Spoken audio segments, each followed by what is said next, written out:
Welcome back. My name is Dak. Today in this video we are still reading the Boy Scout Handbook 11th edition. We are now in Chapter 4. I'm going to be reading and commenting about the second class scout. Title is Trailhead. Ready for more adventure, learning, and fun? Then you're ready to move on to becoming a second class scout. Second class scout. The skills I'm learning are great, says a scout working on his second class badge. I'm going on adventures with my patrol and troop, and I'm having lots of fun. With the tenderfoot requirements behind you, you're ready to move ahead toward second class. You're about to learn how to use a map and compass. Soon you will know new ways to observe wildlife, and you'll understand when and how to build a campfire. You'll master the safe use of pocket knives and other woods tools, go on more campouts, take part in troop and patrol activities, and add to your knowledge of first aid. Add swimming and a service project, and you will be well on your way to wearing the second class award. A trailsman is a fellow who knows how to find his way through the wilds. He hikes through forests, over mountains, across deserts. His best friends are his compass and his map. They tell him where he is and how to get where he wants to go. Scout Field Book, 1st edition, 1944. Alright, before I move on, the first thing I have to say is I think the smartphone, Google Maps, has really replaced this. I mean, I'm sure there are still people out there that use compasses and hike and do stuff like that, but for the most part, I think Google Earth and stuff has replaced these type of old school maps. I think a lot of people, even that go out and hike, are going to first look it up online, but it's still good information to know. And again, a lot of this stuff seems like would be super helpful if there was a complete shutdown, if the electronic grid went out, but we're never really going to go back in time. So second class rank requirements. 1A, demonstrate how a compass works and how to orient a map. Explain what map symbols mean. 1B, using a compass and a map together, take a 5-mile hike or 10 miles by bike, approved by your adult leader and your parent or guardian. 2A, since joining, have participated in 5 separate troop/patrol activities other than troop/patrol meetings, 2 of which included camping overnight. 2B, on one of these campouts, select your patrol site and sleep in a tent that you pitched. 2C, on one campout, demonstrate proper care, sharpening, and use of the knife, saw, and axe, and describe when they should be used. 2D, use the tools listed in requirement 2C to prepare tinder, kindling, and fuel for a cooking fire. 2E, discuss when it is appropriate to use a cooking fire and a lightweight stove. Discuss the safety procedures for using both. 2F, demonstrate how to light a fire and a lightweight stove. 2G, on one campout, plan and cook over an open fire one hot breakfast or lunch for yourself, selecting foods from the 4 basic food groups. Explain the importance of good nutrition. Tell how to transport, store, and prepare the foods you selected.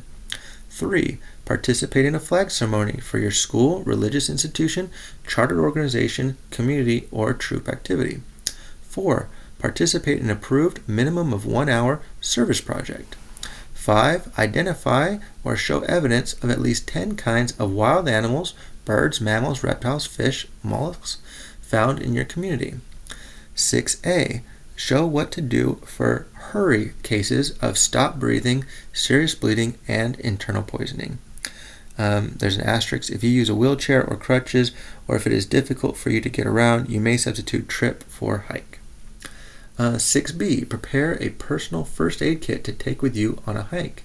6C, demonstrate first aid for the following: object in the eye, bite of a suspected rabid animal, puncture wounds from a splinter, nail, and fishhook, serious burns, 2nd degree, heat exhaustion, shock, heat stroke, dehydration, hypothermia, and hyperventilation. 7A, tell what precautions must be taken for a safe swim. 7B, demonstrate your ability to jump feet first into water over your head in depth, level off, and swim 25 feet on the surface. Stop, turn sharply, resume swimming, then return to your starting place. 7C, demonstrate water rescue methods by reaching with your arm or leg, by reaching with a suitable object, and by throwing lines and objects.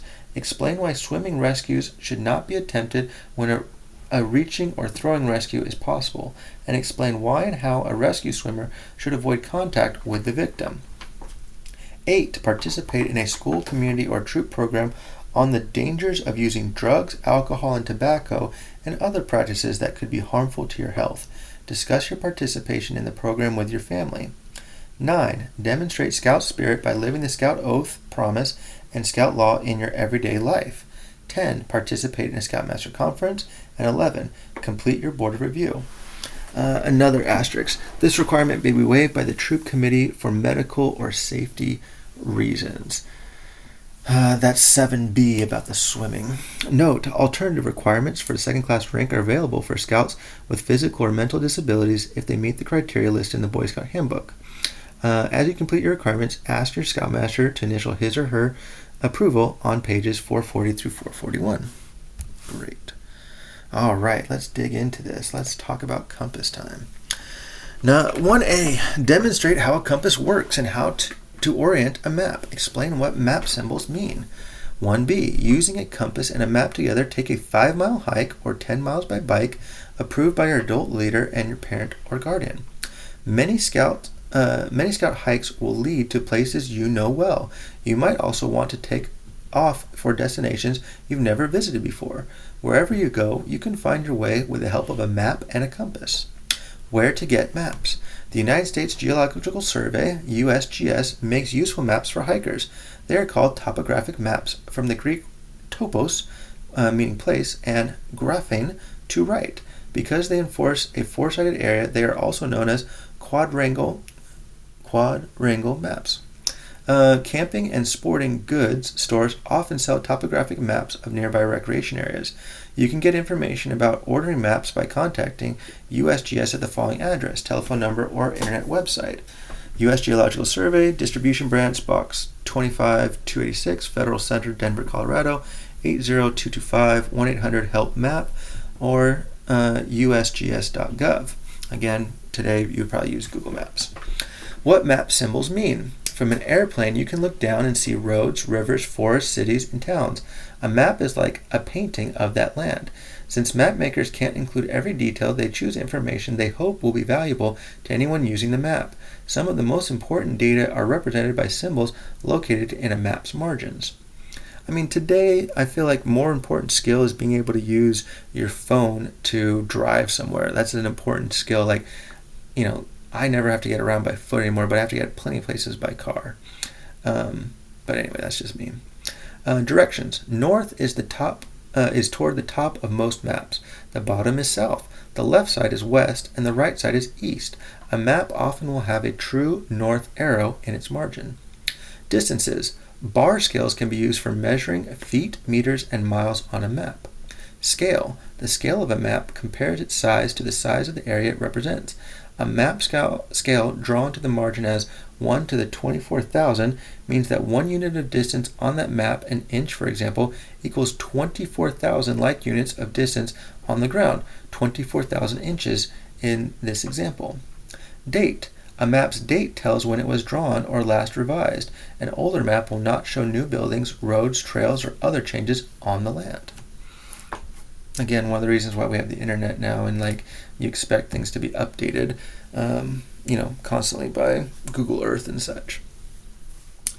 The colors used on a USGS map are also full of meaning. Green indicates heavy vegetation, areas covered with forests, woodlands, or orchards. White is used for areas that are mostly clear of trees. A white area on a map might be a field, meadow, rocky slope, or other form of open country. Blue means water. A large patch of blue is usually a pond or a lake. A blue band is a river, and a blue line is a stream. If the line is broken, the stream it represents doesn't flow all of the time. Marshes and swamps are drawn with broken blue lines and tufts of grass. Names of all water features are given in italic type. Black ink is used on a map to show anything that is the work of humans. Rail lines, bridges, boundaries, and the names of landmarks are printed in black. Roads are shown as parallel black lines, solid for paved and in gravel, improved roads, broken for dirt, unimproved roads. A single broken line is a hiking trail. Black squares and rectangles are buildings. Those that are solid black are inhabited, houses, schools, churches. Those that are just outlined in black are barns, sheds, and other outbuildings. Brown. Brown is used for contour lines. Maps are flat, but the areas they represent might be full of hills, valleys, mountains, and plains. Each contour line represents a specific elevation above sea level. That is, the elevation remains the same at all points along any one contour line. Contour lines allow map makers to show the shape of the land. Understanding contour lines. Make a fist with one hand. Your fist has length, width, and height. Contours just like the land. Holding your fist steady, draw a level circle around your highest knuckle. Washable ink will be easy to remove. Draw another level circle just below that one. Start a third line a little lower. Notice that to keep your line level, your pen might have to encircle another knuckle before the third circle is closed. Continue to draw level circles, each of them the same distance apart. The lines will wander in and out of the valleys between your fingers, over the broad slope of the back of your hand, and across the steep cliffs above your thumb. After all the lines are drawn, spread your hand flat. Now, like a map, your hands are only width and length, but by looking at the contour lines you have drawn, you can imagine the shape of your fist. Small circles show the tops of your knuckles. The points at which the lines are close together indicate steep areas. The lines that are farther apart are the more gentle contours of your hand. The contour lines on a map represent terrain in the same way. Small circles are the tops of hills. Where the lines are close together, a hillside is steep. Where the lines are far apart, the slope of the ground is more gentle. A note in the map's margin will tell you how far apart the contour lines are spaced. For example, contour interval 50 feet means each line is 50 feet higher or lower than its neighboring lines. Index lines. Every fifth contour line is darker than the other four. Follow one of these index lines and you'll find a number, the line's elevation above sea level. This is stuff I didn't really know. I think it's distracting to have all the contour lines, but I get it. It's important. How a compass works. The first compass appeared in China about 1,000 years ago and in Europe a few hundred years later. Travelers noticed that a magnetized needle floating on a chip of wood always swung around to point north.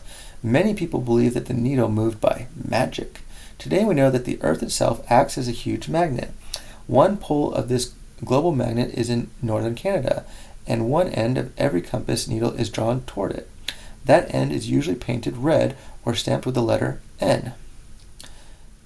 True north. The maps you are most likely to use on scout hikes are drawn with their tops aimed at true north. Extend the boundaries on either side of the map far enough upwards, and those lines will reach the North Pole. You could say the maps are made to speak the language of true north. Compass needles, however, do not point to true north. Instead, they are pulled toward magnetic north, the area in Canada more than 1,000 miles away from the North Pole. Compasses speak magnetic north, a different language than from that used by maps. Arrows drawn in the bottom margin of many maps show the difference. The true north arrow points toward the North Pole. The magnetic north arrow points towards the magnetic north. The difference between true north and magnetic north, measured in degrees, is called declination. I think that's right, declination? Drawing magnetic north lines on a map is one of many ways to deal with the declination so that a map and compass can be used together. Depending on the map, methods that involve adding or subtracting the declination from compass bearings can provide more accuracy, though they can also be more difficult to learn. Another solution is to use a compass that can be adjusted so that its readings are aligned with true north rather than magnetic north. Once the adjustment has been made, the compass uses its reference any true north map lines, map borders, lines of longitude, township boundaries, etc. For more on copying with declination, see the Orientation Merit Badge pamphlet and the Boy Scouts of America's Field Book. Ruling the map. When you use a map and compass together, declination can cause large errors as you take bearings and try to follow routes. To avoid problems caused by declination, you can change the map so that it and your compass speak the same language. With a pencil and a long ruler, extend the magnetic north arrow up to the top of the map. Next, draw other lines of rulers width apart and parallel to the first line. Use these magnetic north lines to orient the map and find your way. Alright, I feel like any 11 or 12-year-old reading this would be totally lost. I mean, the chance for error goes up dramatically with this explanation about the difference between magnetic north and true north. I think they're just going to wing it, trying to use comparators. Where's the river? Where's the building? And, we're going to go a little bit of the left of it. Like, if you're going true distances, I think the differences would be important. But I think otherwise, most of the time, a 5-mile hike, 10 miles by bike, they're winging it. How to orient a map. Hundreds of years ago, European explorers were trying to reach regions of the Far East they called the Orient. Many of their maps had the Orient at the top. Today, most maps are drawn with the north at the top, but the act of turning a map to match the landscape is still called orienting. Here are 2 ways to orient a map. Look out at the land for features such as buildings, a bridge, and perhaps the top of a hill. On your map, find the symbols for those features. Turn the map until the symbols line up with the landscape features they represent. If you have a compass, rotate the compass housing until north 360 degrees touches the direction of travel arrow. Place the edge of the compass alongside any magnetic north line on the map or along the magnetic north arrow in the map's margin. Turn the map and compass as a unit until the compass needle lies directly over the orienting arrow in the compass housing. I mean, I am, again, like I mentioned in previous videos, 20 years past this, I have never used a compass. I have never needed this information. However, again, Google Maps, getting around a city, using that type of information, far more practical. If I were to be updating, if I was to be making a suggestion, I would be talking about how do you orient yourself around, get around a city. I mean, it's much more important for me to be able to get downtown a major city and understanding, the roadways and stuff than it is to be traveling over mountains. Using a compass and a map on a hike or bike trip. Orienting a map so that it matches the terrain can give you the guidance you need to walk or pedal over long distances. Stop often to orient the map again and double check your position. While traveling in areas that are new to you or when going cross country, a couple of more advanced map and compass skills will show you the way. Following a route drawn on a map. Step 1. On the map, place the edge of your compass along your planned route. Find the symbols on your map for your current location and for the place you want to reach. Lay your compass on the map with the edge of the base plate touching those 2 symbols. Be sure the direction of travel arrow is pointing in the direction you intend to go. If the symbols are far apart, connect them with a ruler, pencil a straight line between them, then place the compass edge along that line. I mean, I feel like this is like military level stuff. This is like stuff they taught in like World War II and like how to get around Vietnam and when you had to get through dense jungle forest and stuff like that. I mean, correct me if I'm wrong, but I mean, today's modern military is going to use satellite images and other things to get around. People are using the internet in war zones much less than they're using maps and compasses, but what do I know? I could be completely wrong. Step 2. On the compass, set the bearing. Hold the breastplate firmly on the map, ignore the needle, and turn the compass housing until the meridian lines are parallel with any magnetic north line drawn on your map, probably an extension of the magnetic north arrow in the margin. The N on the compass housing should point towards the top of the map. Step 3. In the field, follow the compass bearing. Hold your compass in front of you with the direction of travel arrow pointing straight ahead. Turn your entire body until the compass needle covers the orienting arrow on the floor of the compass housing. The north end of the needle should be pointing towards the north of the housing. The direction of travel arrow will point toward your destination. Pick a tree, rock, or something else in line with the direction of travel arrow and walk to it. When you reach it, take another compass bearing and head toward another object farther along your route. Repeat, walking from one point to another until you arrive at your destination. Again, I would be shocked if an 11 or 12-year-old was able to, properly understand and articulate all that. I mean, as a full-grown adult, just reading it is, causing difficulties to keep all these terms right. I mean, if you're doing it practically, you actually have it in front of you, probably would be helpful, but just reading it, no, this is too much. This is identifying landmarks. This is real practical stuff. If you know on the map where you are, you can identify mountains, lakes, buildings, and any other landmarks you can see. Step 1. Take a bearing on the landmark. Holding the compass in your hand, aim the direction of travel arrow at the landmark you want to identify. Turn the compass housing until the needle lines up over the orienting arrow. The north end of the needle should be pointing at N on the compass housing. Step 2. On the map, locate your position. Find the symbol that represents the place where you are standing. Step 3. Identify the landmark. Place your compass on the map with one edge of the base plate touching your location.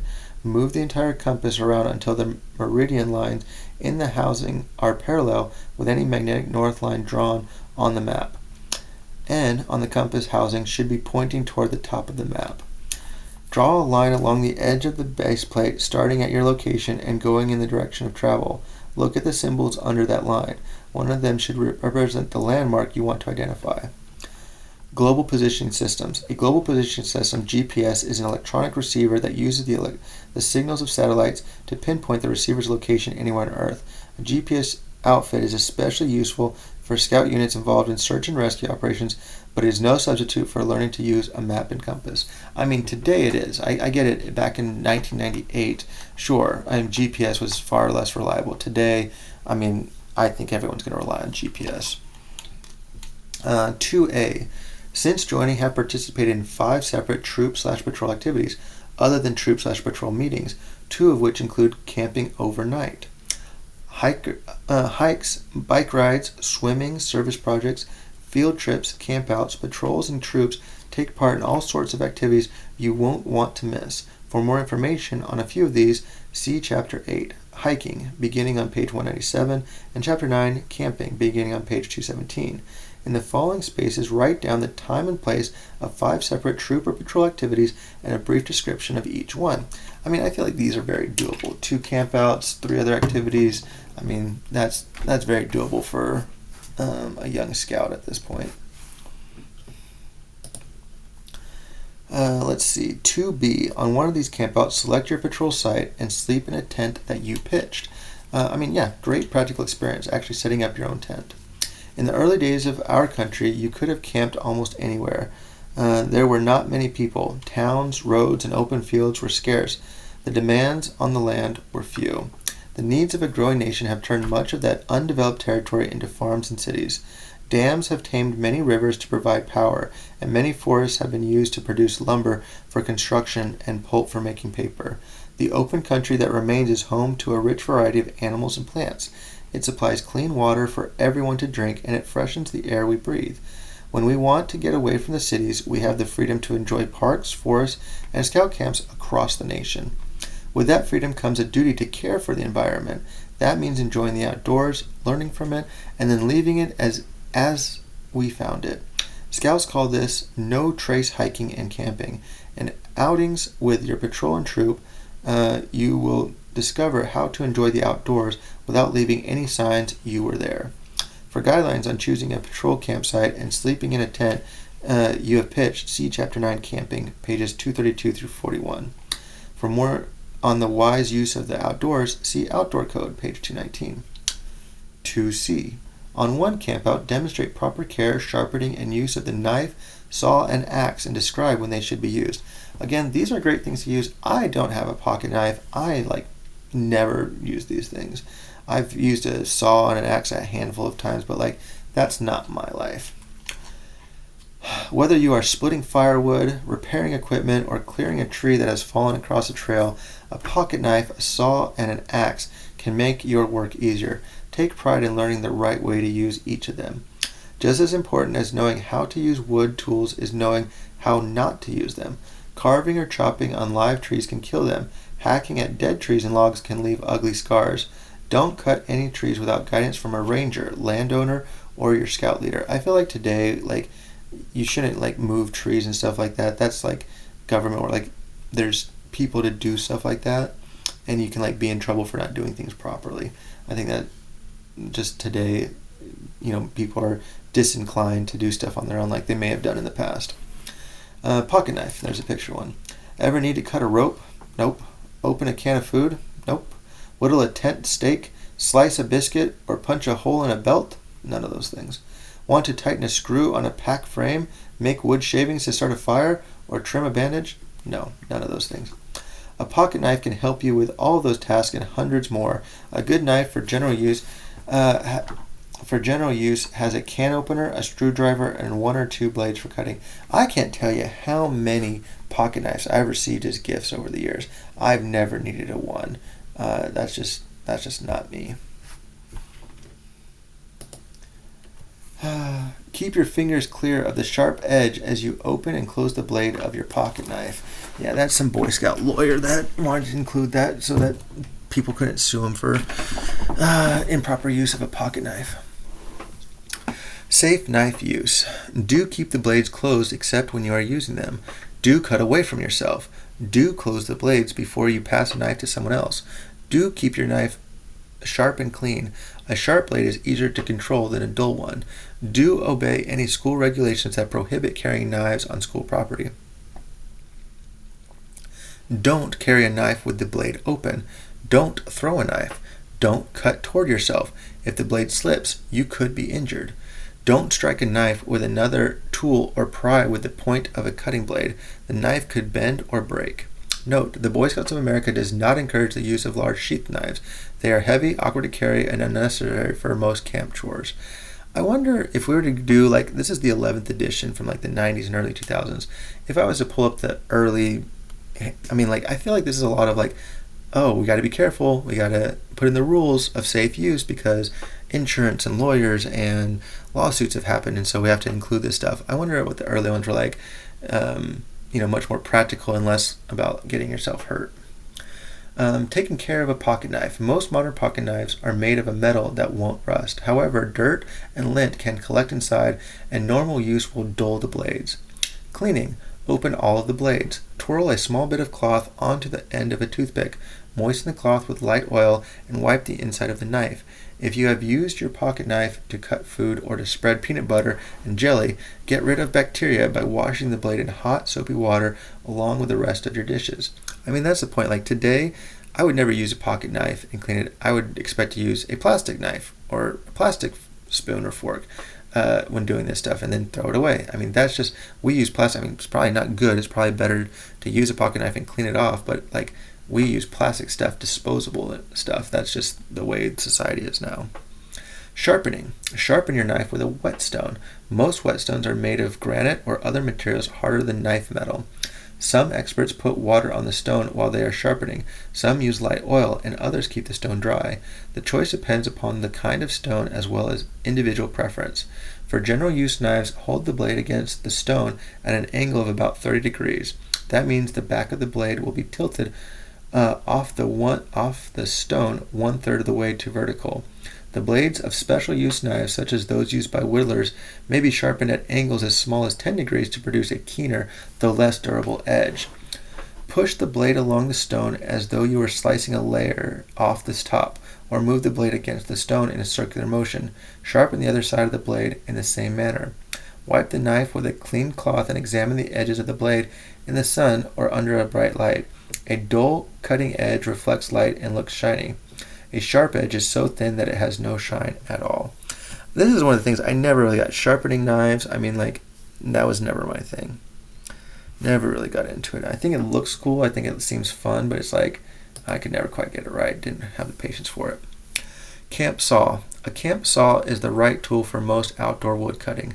The blades of folding saws close into their handles much like the blades of pocket knives. Bow saws have curved metal frames that hold their blades in place. When cutting firewood, brace the piece of wood against a chopping block, sawhorse, or other solid support. Use long, smooth strokes and let the weight of the saw pull the blade into the wood. Clearing branches and brush from a hiking trail is a conservation project you might do with your patrol or troop. To saw a branch from a tree, make the undercut first, then saw from the top down. The undercut prevents the falling branch from stripping bark off the trunk. A clean cut close to the trunk won't leave an unsightly hat rack that might snag the clothing of hikers.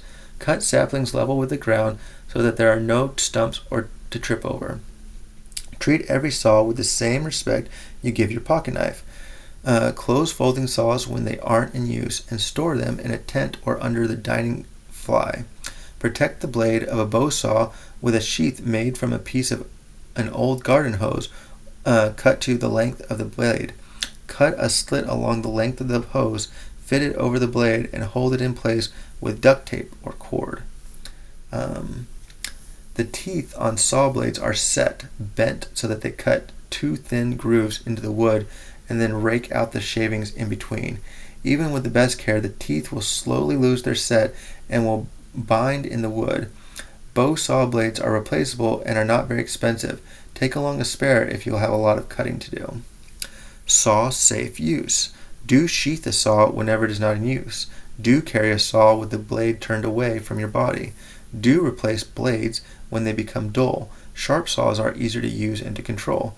Do use care when passing a saw to another person. Do wear gloves and protective eyewear. Don't cut any trees, alive or dead, without permission. Don't allow the saw's blade to cut into the ground. Soil and rocks will quickly dull the teeth. Don't leave a saw lying around camp. Okay, very general, safe ideas, but again, they're explicitly stated so that, the organization can't be in trouble for it. Axe. The axe has a long and colorful history in America's forests. I like that. Colorful. That's a very generous way for it. Pioneers used axes to cut trails and roads through the wilderness. Settlers chopped down trees to make way for gardens and fields. With their axes, frontier craftsmen shaped boards and beams for buildings. Today, axes can be used to split firewood, clear fallen trees from backcountry trails, and complete conservation projects on pathways and in campgrounds. As with all woods tools, using an axe safely requires practice and common sense. Safe tool. An axe must be in top condition. If the head is loose or the blade is dull, don't use it. Report an unsafe tool to your scoutmaster and either help repair it or retire it from duty. And then there's a picture that shows you all the handle, the head, face, toe, blade, bit, all the different names of it. All right. Safe working area. You must have plenty of room in which to swing an axe. Check your clearance by holding your axe by the head and slowly swinging the handle at arm's length all around you. Select an area that is free of brush and branches. Be certain other people stay at least 10 feet away while you are cutting. In a long-term camp using lots of firewood, rope off an axe yard large enough to provide the space you need to work and enter the yard only to chop and saw wood. Clean up chips, bark, and other debris of cutting when you are finished. Safe axe use. Because of its size and the way in which it is used, an axe can be more dangerous than other woods tools. Remove the sheath only when you are prepared to use the axe correctly, and then follow this checklist. Safe tools, safe shoes, safe working area, safe technique, safe carrying, safe handling, safe storage. Safe techniques. Chopping branches off a log is called limbing. Stand on the side of the log opposite the branch you want to remove, chop close to the base of the branch, driving the axe into the underside of the limb. Keep the log between you and your cuts. If the axe misses the branch, the blade will hit the log rather than your leg. Cutting through a log is known as bucking. Hold the axe with one hand near the head and the other close to the knob of the handle.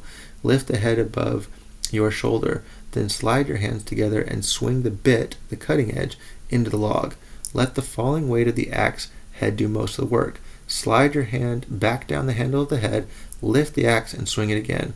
Aim your blow so that you cut a V-shaped notch twice as wide as the top of the log is thick. Splitting wood is best done on a chopping block, a piece of log that provides a solid, flat surface. A poor swing of the axe will send the bit into the block rather than toward your feet. To split a large chunk of wood, stand it upright on the chopping block and drive the axe into the end of it. If the wood doesn't split, remove the axe before swinging it again. Do not swing an axe with a piece of wood stuck on the bit. Split a small stick with the contact method by placing the axe bit against the stick. Lift the stick and axe together and bring them down against the block, forcing the bit into the wood. Twist the axe to break apart the pieces.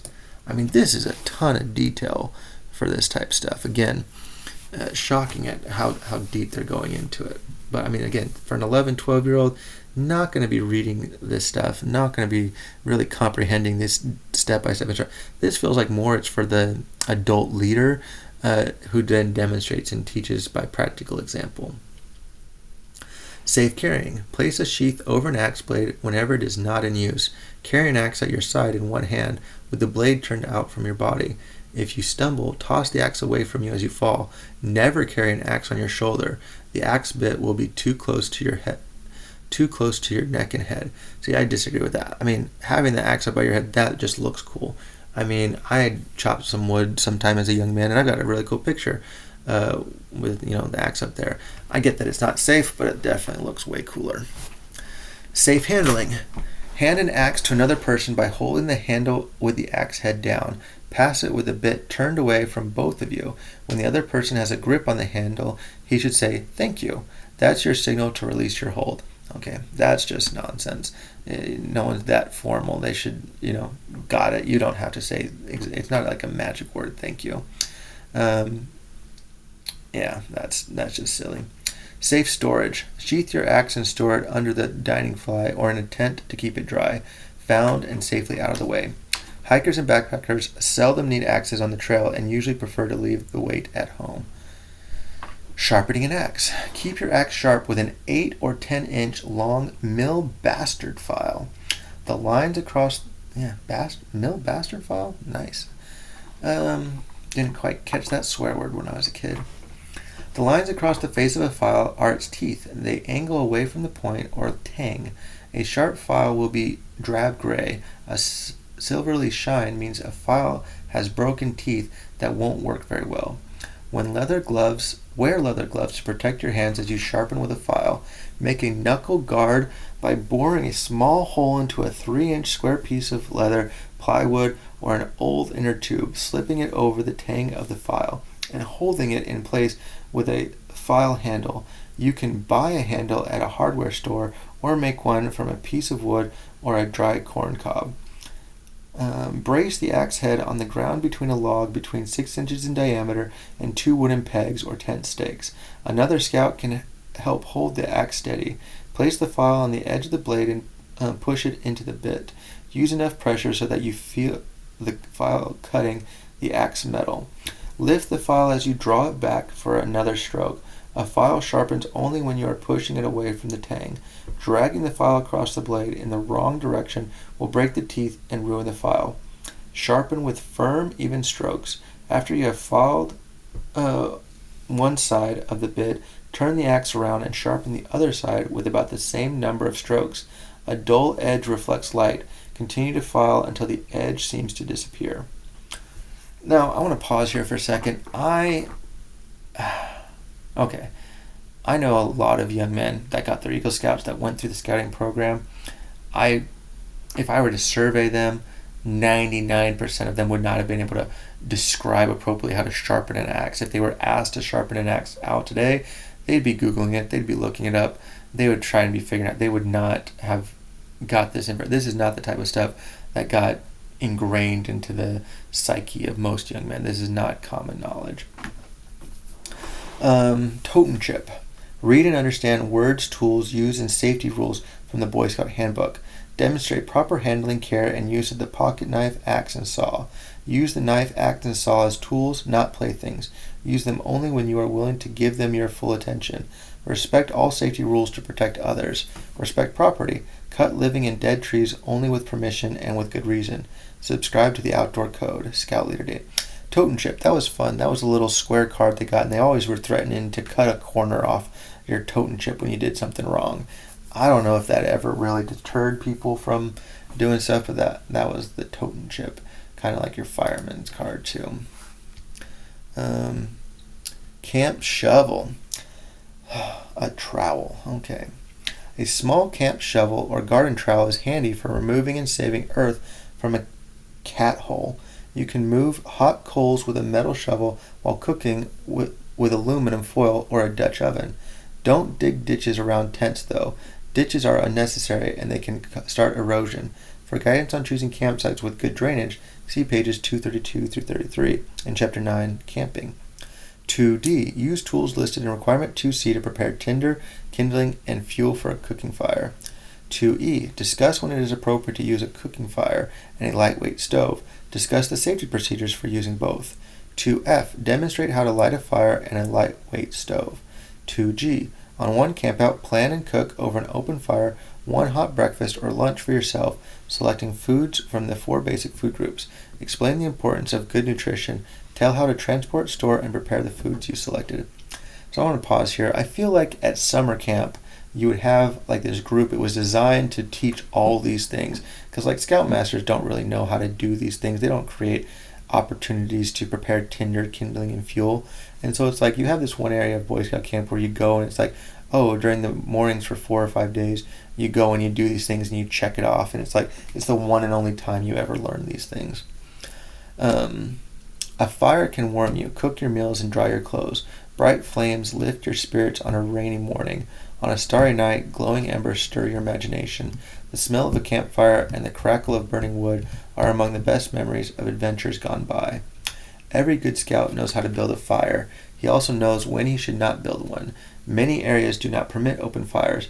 Even where fires are allowed, there might be good reasons to use a backpack and stove instead. For guidelines on deciding when to build a fire or light a stove and how to use each one safely, see Chapter 10, Cooking, pages 248 through 55. That chapter also contains information on planning menus, pages 260 through 62, good nutrition, page 259, and storing, handling, and cooking foods on a campout, pages 263 through 80.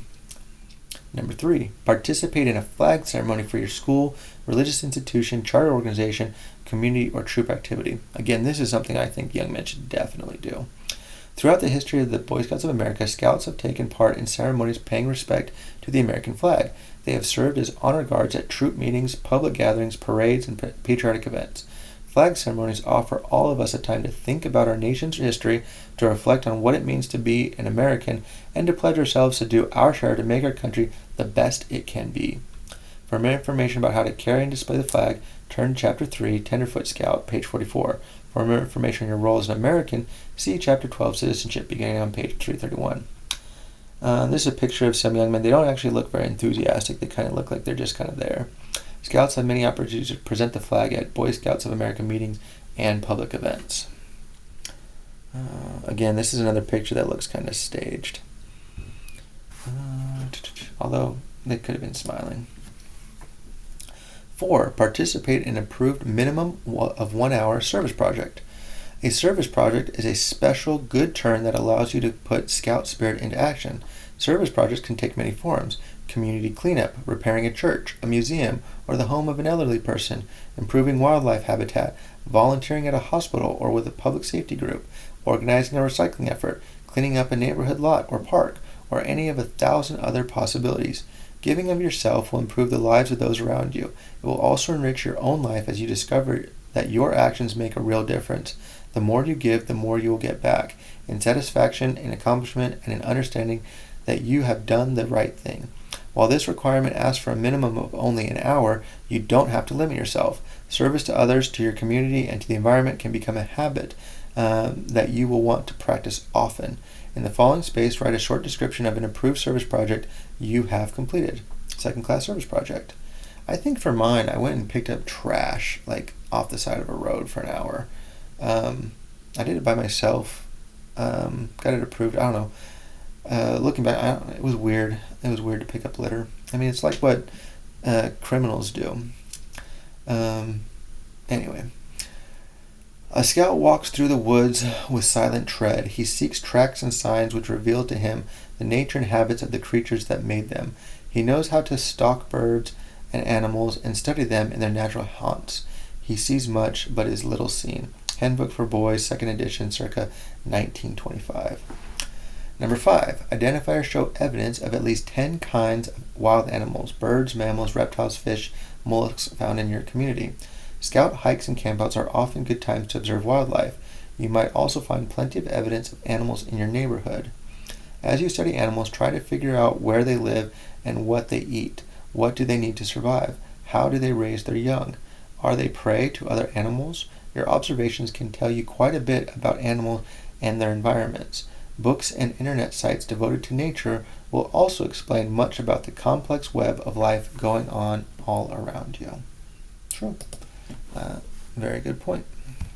I'm all about the fair treatment of animals. I think we could all do a better job of, I like PETA, protection and ethical treatment of animals.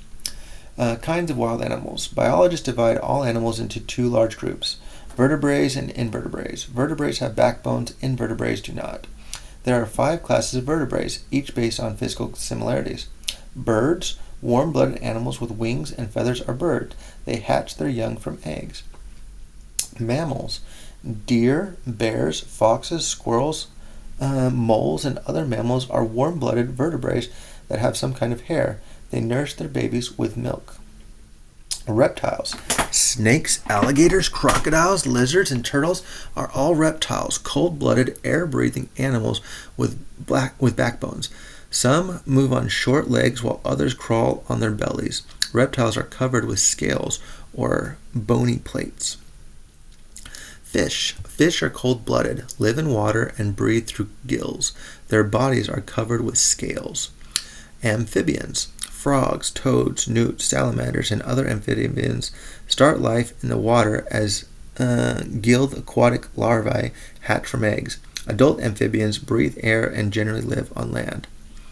Invertebrates generally outnumber vertebrates on our planet and can be divided into many more groups. The largest invertebrate group is made up of arthropods, insects, arachnids, and crustaceans. The mollusk group, second in size to the arthropod group, includes snails, clams, oysters, mussels, and squids. How to find evidence of animals. Looking. Slow down and give your eyes time to notice what is all around you.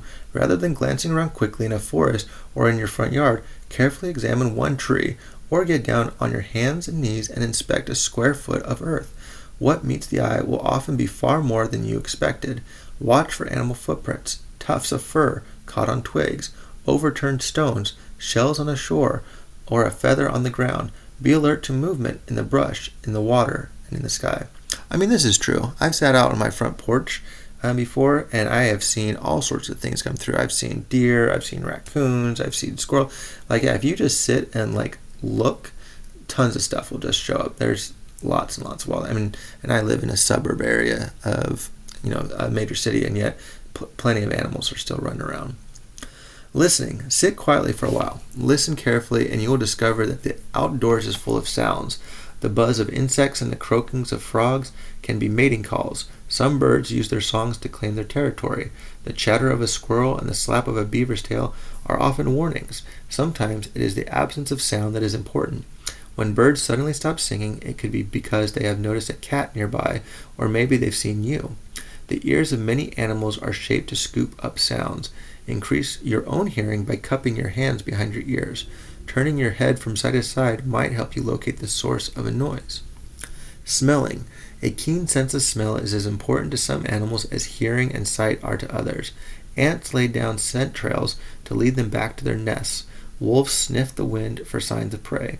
Elk are startled by the smells of predators nearing them. Mountain lions mark their domains with the scent of their urine. Even though humans in the outdoors are less dependent on smell, your nose can provide a few clues as to what's going on. Notice the aromas of flowers, trees, earth, and moss. Stagnant water smells different from fresh stream. The stench of an animal carcass can reveal its location. That's true. The outdoors definitely smell. I will agree with that one. Touching. A snake flicking out its tongue is picking up vibrations in the air. Nerves running along the bodies of fish alert them to changes in the water. Moles, possums, and earthworms rely more upon touch than upon their other senses. Even animals with keen eyesight or finely tuned noses are aware of the feel of things around them. Building birdhouses can improve wildlife habitat and increase your carpentry skills. Check the Bird Study Merit Badge pamphlet for birdhouse plants. Bird study. Birds are among the animals you are most likely to see around your home and on scout outings. Many scouts make a hobby of studying birds, keeping lists of those they have watched. Your troop or your public library might have bird identification books you can use to figure out the names of birds and learn about their range, diet, and behavior. Even better would be a patrol hike with someone who could help you recognize birds by their markings and their calls. Use binoculars if you have them to get close-up views of birds and their nests. A bird's habitat is the area in which it finds conditions best for feeding and nesting. Scouts can improve the habitat of many bird species by putting up birdhouses and feeders. Me personally, never really into bird watching. That's not ever been a hobby of mine. And if I did, I would be more about like taking a picture and doing an app on my phone more than I would be like studying them this way. Tracking. Every animal traveling on land leaves tracks: footprints, bent grass, broken twigs, chewed leaves, scat, rubbed bark, a shiny strip of slime. Following these and other clues can teach you much about animals. With a little luck, the tracks could lead you right to the creatures themselves. Tracking is a skill you can master by doing lots of it. Practice in your yard, alongside rivers, and in parks, fields, and forests. Here's how to get started. I feel like that's true of anything. Anything you practice a long time, you'll get better at. Find some tracks to follow. Winter snow holds a surprising number of tracks. During other seasons, try the soft soil near ponds and streams. In dry country, scan the dust for prints and look for pebbles and brush that have been disturbed. Study a single track. Examine one footprint and fix its details in your mind. You might even measure it and make a sketch of it. That can help you stay with the trail even if other animals have crossed the tracks you are following. Track early or late. Early in the morning and late in the day, shadows cast in the prints make them easier to see. Think like the animal. If you lose the track, ask yourself where you would go if you were the animal. Then look in that direction. Mark the last print with a stick. Then explore all around it until you find more evidence of the animal's route. For more on animal tracks, see the field book. Scat. Droppings or scat are evidence of an animal's diet. Break scat apart with a stick. I do not recommend looking through poop. Holes of seeds, skins of berries, and bits of leaves suggest that the animal is a herbivore, an animal that eats only plants. Small bones, fur, and feathers might appear in the scat of carnivores, animals that feed on other animals. Mixed scat indicates an omnivore, a species whose diet includes both animal and plant material. I get that going after the droppings or the scat is important, but it's like, I'll pass. Not important enough to me. Collecting tracks. Perhaps you've heard the no trace hiking slogan. Take only photographs, leave only footprints. Here's a way you can bring home some footprints too. Notch the end of a cardboard strip, form it into a collar, and place it around a footprint you want to preserve. Mix up some plaster of Paris. Plaster of Paris is available at drugstores. Mixing instructions are on the label. Pour the plaster into the collar and wait for it to harden. 10 to 20 minutes in warm weather. Remove the cast and brush off the dirt. On the back of the cast, write the date, where you found the track, and the name of the animal that made it. Casts of prints are fine souvenirs of your adventures. You can also press them into damp sand to recreate the tracks, a valuable study aid for improving the animal observing skills of everyone in your patrol. This seems like the type of thing that a scoutmaster would like make you do. You would get it done, and then it would go home and sit in a closet, and then like 4 or 5 years later, your mom would throw it away because, what are you going to do with a random track? Don't disturb human artifacts. While you are trekking, hiking, and camping, you might come across arrowheads, broken pottery, or other items from earlier cultures. Don't touch or move anything you find. The way artifacts lie on the ground can tell scientists a great deal about the people who made and used them. Report what you have seen to local authorities. They will know if archaeologists should examine the site. For more information on protecting and understanding artifacts, see the Archaeology Merit Badge pamphlet. Yeah, this one I feel mixed results about. Arrowheads are cool and stuff. I know people that have found them and got them, but it's like, I don't know, to go and report it to authorities, that seems very nerdy of you to do. Tracking animals. Sneaking up close to animals without them knowing you are there is an ancient art. It allows you to find out what animals look like, where they go, and what they do. Tracking animals is an exciting challenge that will test your patience and skill. If you have a camera, it can also put you in position to photograph animals large and small.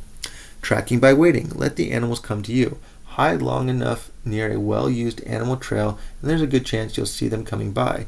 Take cover in the brush, sit in a bind, or climb up into a tree and wait quietly for animals to appear. Much of the animal world is active after dark. On a night with a full moon, wait in silence at the edge of a meadow or beside a lake or stream where they might see and hear lots of wildlife activity.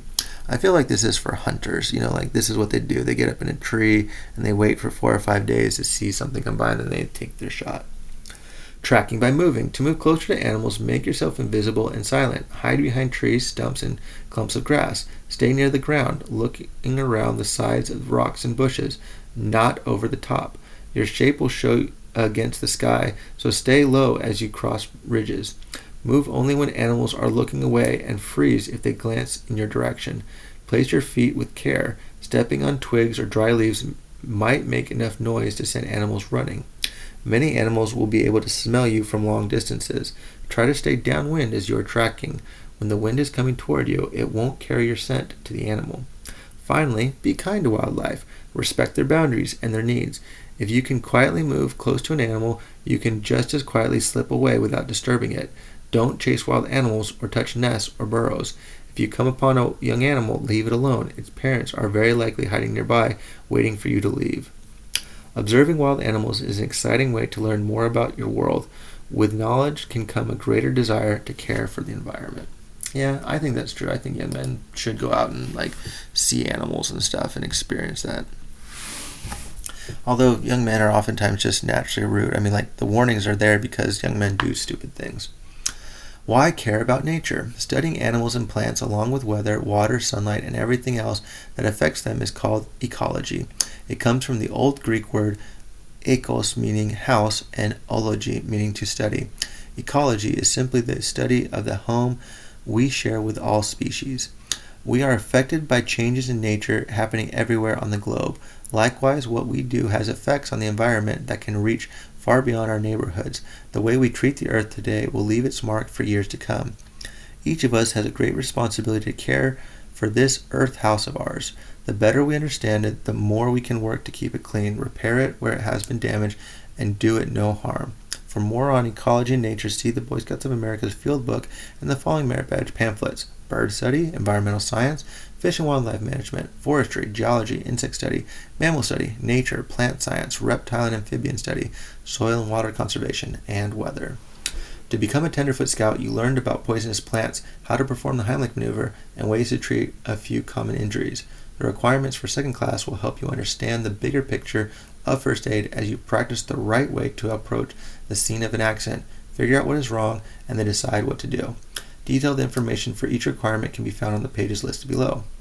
6A. Show what to do for hurry cases of stop breathing, serious bleeding, and internal poisoning. See Chapter 11, First Aid, pages 293 through 302. 6B. Prepare a personal first aid kit to take with you on a hike. See Chapter 11, First Aid, page 289. 6C. Demonstrate first aid for the following: object in the eye, bite of a suspected rabid animal, puncture wounds from a splinter, nail, and fishhook, serious burns, 2nd degree, heat exhaustion, shock, heat stroke, dehydration, hypothermia, and hyperventilation. On a hot summer's day, there's nothing better than having fun in the water, and that means knowing how to swim. Swimming is an important scouting skill. In addition to enjoying yourself in pools and lakes, you will be able to take care of yourself if you ever fall out of a boat or tumble into a stream. After training in life-saving, you will be prepared to help a person in trouble in the water. Now this part I love. When I was a young man, I worked as a lifeguard at a Boy Scout camp, so I love the water stuff. This is some of the best parts, in my opinion, of Boy Scouting. 7A. Tell what precautions must be taken for a safe swim. If some folks wouldn't talk so much about swimming being so hard to do, a fellow would find it a whole lot easier to learn. Handbook for Boys, 5th edition, 1948. Man, these old versions are kind of sarcastic. BSA Safe Swim Defense. 1. Qualified supervision. A conscientious and experienced adult leader must supervise all activity in, on, or around the water. 2. Physical fitness. Evidence of fitness for swimming activity is required in the form of a complete health history from a physician, parent, or legal guardian. The supervisor must know the physical condition of all participants and must adjust the supervision, discipline, and protection to anticipate any potential risk associated with individual health conditions. Man, this is just so lawyerly. This is I bet, go back a couple editions and you're not going to see any of that stuff. Probably because there was a terrible incident, something happened, and a family sued, and so in future editions they had to complete this type of stuff. Thanks a lot, lawyers. Thanks a lot, insurance companies. 3. Safe area. Scouts never swim in an area that has not been carefully inspected and prepared for safe swimming. Depth, bottom, and perimeter hazards, water quality and clarity, access control, other use or traffic, and temperature are all important safety factors. 4. Lifeguards on duty. Trained and specifically equipped lifeguards must be on duty whenever and wherever scouts go swimming. 5. Lookout. The supervisor or someone he or she appoints must be positioned where they can see and hear everything in the swimming area. 6. Ability groups. Each participant's swimming ability must be evaluated, and each participant is limited to the swimming area and activity that suits his ability. 7. Buddy system. Scouts never swim alone. Each scout must stay close to a buddy who always knows where he is and what he is doing. 8. Discipline. Scouts know and respect the rules and always follow directions from the lifeguards and supervisor. For the complete statement on the BSA Safe Swim Defense Standards, see Swimming Merit Badge pamphlet, a Life-Saving Merit Badge pamphlet, or a Guide to Safe Scouting. Again, I'll echo my comments about this is a bunch of lawyers and the committee got together to address a lawsuit and prevent future problems. 7B. Demonstrate your ability to jump feet first into water, over your head in depth, level off, and swim 25 feet on the surface. Stop, turn sharply, resume swimming, then return to your starting place. The best way to learn to swim is by taking courses from qualified instructors. Many scout camps offer swimming classes, so do the Red Cross, YMCA, and other organizations, and there might be lessons at your neighborhood pool. Your scout leaders can help you find the instruction you need. Swimming strokes. The best first swimming strokes for you to learn are the crawl strokes, the front crawl, and the back crawl. These are strong swimming strokes using the flutter kick and the familiar rotating arm stroke. Particularly important is the rhythmic breathing used on the front crawl. You will not be a fast, strong, or confident swimmer until you are comfortable exhaling in the water and inhaling in rhythm with your stroke. Front crawl. The front crawl has 3 parts: the flutter kick, the rotating arm stroke, the rhythmic breathing. It is the fastest and one of the most graceful of all swimming strokes. The flutter kick relies on relaxed ankles and the use of the entire leg. The movement begins at the hips and flows to the feet. As one foot moves downward, the other comes up in a beating or fluttering rhythm. The kick should be smooth and steady, of even depths, 8 to 12 inches, and just below the surface of the water. You can work on the kick by holding the edge of the pool or by supporting yourself on a buoyant kickboard. Practice the arm stroke in waist-deep water. Bend forward so that the top of your body is in swimming position. Extend your right arm and swing it down to your hip. Then raise the elbow and stretch your arm forward again. Alternate with your left arm. Keep your fingers together and your hands cupped.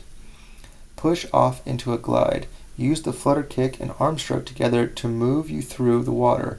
Remember to exhale through your mouth and nose while your face is in the water. To inhale, roll your head to one side as the arm on that side is pulling to your hip and the elbow is lifting out of the water. Inhale through your mouth. Then turn your face back into the water as your arm is recovering to the extended position in front of you. Back crawl. The back crawl, or racing backstroke, has the advantage of speed and a face-up position. The leg motion is the flutter kick, and the arms work in continuous alternating motion with one pulling as the other recovers. Bring your arm out of the water at your hip and through the air to slice back into the water at a point above your head. Keep your fingers together and your hands cupped. Leaping entry. Entering deep water. An important first step in swimming is jumping into deep water. Begin with a single jump entry into chest deep water. Stand at the pool or dock edge, bend slightly at the knees, and hop forward. Pretend you are going to land with your feet together on the top of the water. Your arms should be extended forward and your body leaning slightly forward from the waist. Once you can do this easily, try standing with one foot back and then leap forward as though you were jumping over a puddle. This leaping entry will land you on or near the surface of the water, ready to begin swimming. Now try taking off on one foot, leaning forward, reaching out and up with both arms, and stretching your front leg far ahead, as if you were hurdling a low fence. Leap far out. When you hit the water, snap your legs together and slap downwards with your arms. If you do it well, you won't even get your face wet. When you are confident of your leaping entry and have mastered the basic crawl strokes, you are almost ready for your first jump and swim in deep water. All you need now are some very useful deep water maneuvers. So I remember doing this as a lifeguard, jumping in the water, trying not to get your head wet. It seems like a fun trick, but completely unnecessary. I mean, they say, oh, so you can keep your eyes on whatever's happening, but like, I don't know. To me, jumping in naturally, getting your head, and then popping back up is the much more natural way of doing things.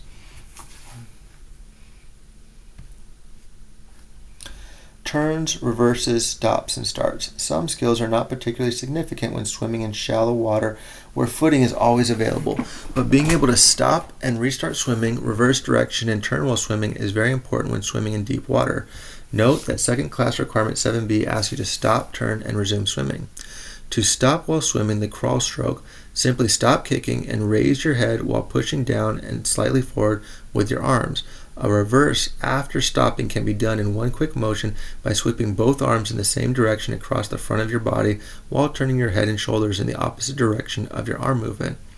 Start your swim stroke in deep water is accomplished by pressing your arms down from the surface of the water and back along your body while at the same time leaning forward, putting your face down in the water and beginning the flutter kick.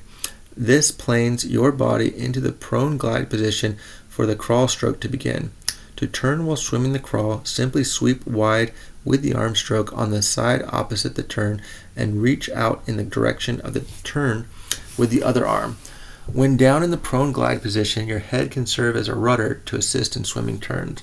A turn when swimming on your back is also accomplished by using your head as a rudder and sweeping wide with the arm stroke opposite the turning side. 7c.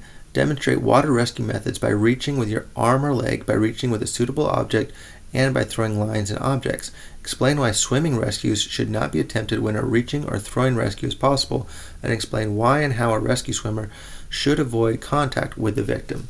Oh, I know this one. That's because the victim is like usually panicking. They're about to drown, and so they'll like drown you to try and stay above water. There's a great movie. I'm forgetting the name of it. It's got Ashton Kutcher and it's got what's his name? Kevin Costner, and they're in the Coast Guard, and there's a training thing, and one of the victims like punches the guy. It's an excellent scene, but yeah, it's why you have to be careful on these things. Water rescues. Several thousand Americans drown every year. Thousand? I'd have to look that up. Thousands of Americans drown every year. By learning how to swim, you can take care of yourself in the water.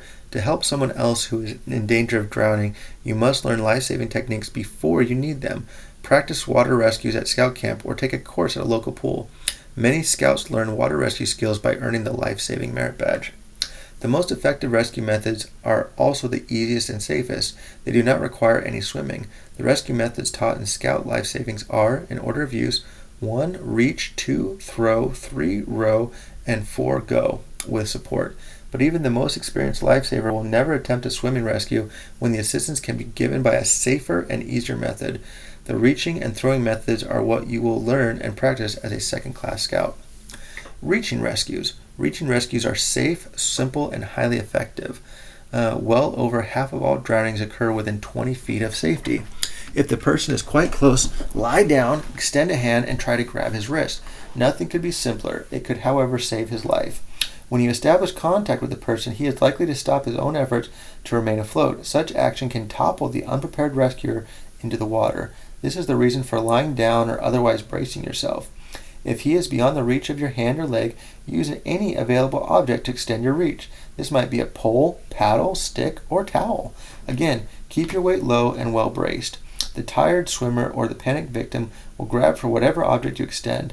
The drowning non-swimmer, however, might not be able to reach for an object and must therefore be placed in contact with his hands.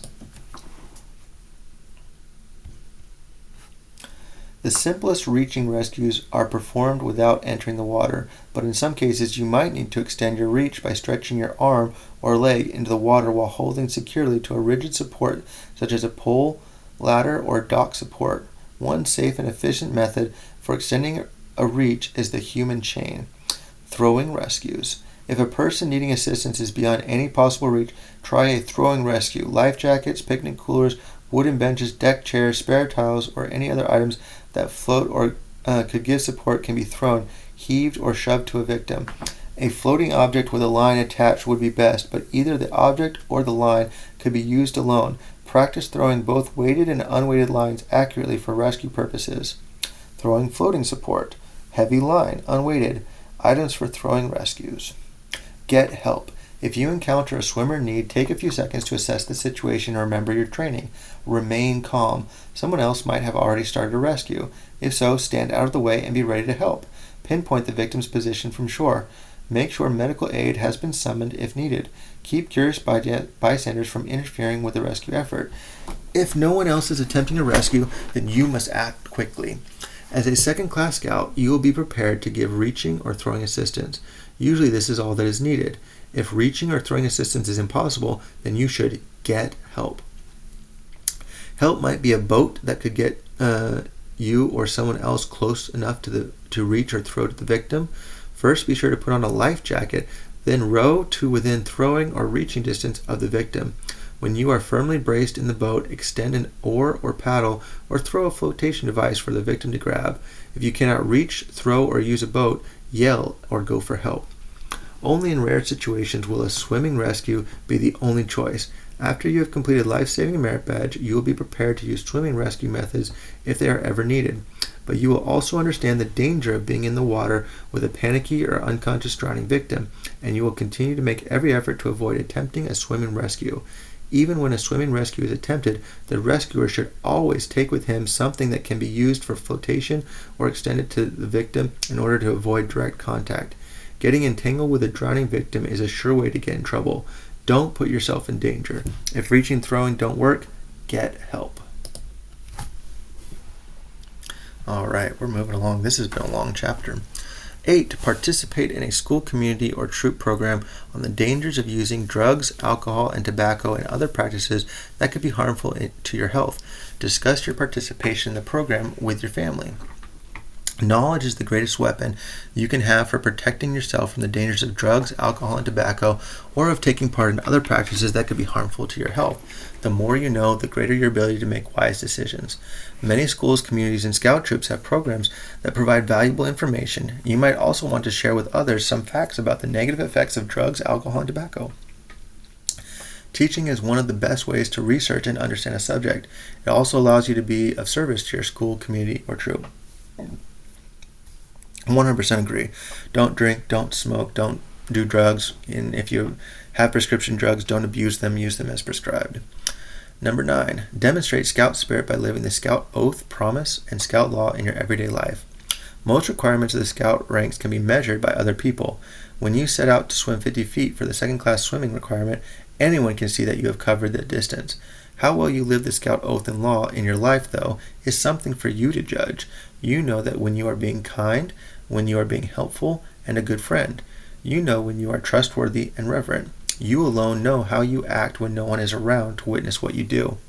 Do the best you can to live each day by the Scout oath and law. You might look back on some of the decisions you've made and wish you had acted differently, but you can learn from those moments and promise yourself you will do better in the future. And don't be surprised that when you use the Scout oath and law for guidance, others will recognize those values in you and respect you for it. Set high standards for yourself and strive to reach them. No one can ask anything more of you. 10. Participate in a Scoutmaster conference. Your Scoutmaster will want to congratulate you on completing the second-class requirements and discuss your progress with you. What do you like best about Scouting? What are you contributing to your patrol and troop? Are there ways the troop leaders can make the experience even better for you? As you look toward first class, your Scoutmaster might remind you that he and the rest of your Scout troop are behind you. They are cheering you on and are always ready to give you a hand wherever you need it. Complete your board review. And there we go. That is the end of Chapter 4, the Second Class Scout.